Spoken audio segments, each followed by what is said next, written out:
Connolly. Why do you think it went so well for Catherine Connolly?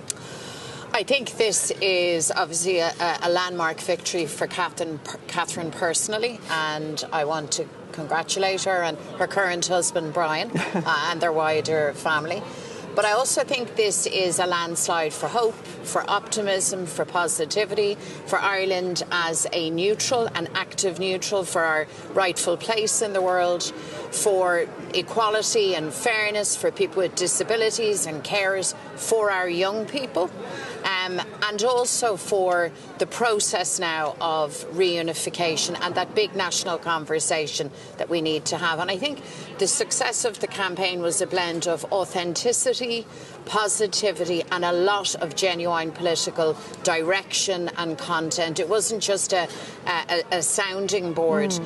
Catherine came at this with a set of principles, ideas, convictions, and then of course the combined opposition. We came together in a cohesive way, and the campaign that resulted was dynamic, organic, grassroots.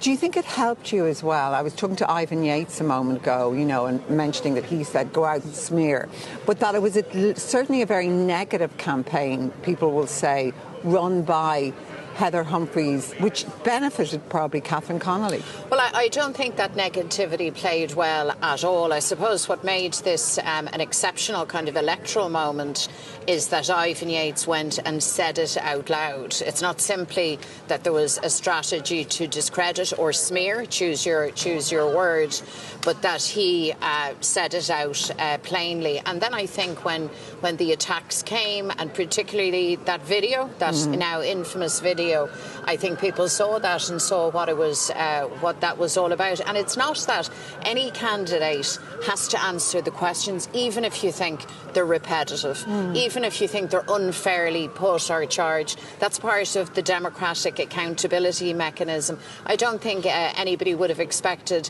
that Catherine or any other candidate would get an easy ride. But there's a world of difference between that and an active campaign to just discredit unfairly or indeed to smear. Now, we know a lot of people didn't bother to vote at all. Yes. A lot of other people destroyed their votes. There are therefore quite a lot of disaffected people, but they come from different places.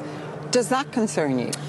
I think it is significant that Catherine has such an unparalleled historic mandate. That's the first issue, and that shouldn't be missed.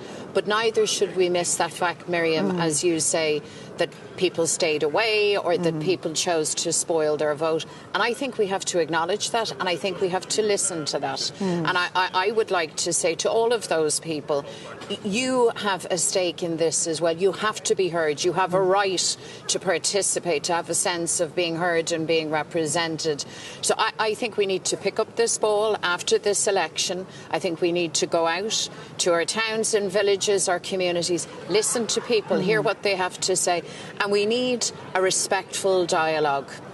We need to have a standard of decency, not blame or finger pointing or judgment, but a culture of respect where at a minimum we can hear each other, and then where we disagree, we disagree. But generally Irish people are decent and reasonable and want the best for their communities, for their country. And I think in most cases we can actually reach each other. It does not mean that we are always going to agree with each other.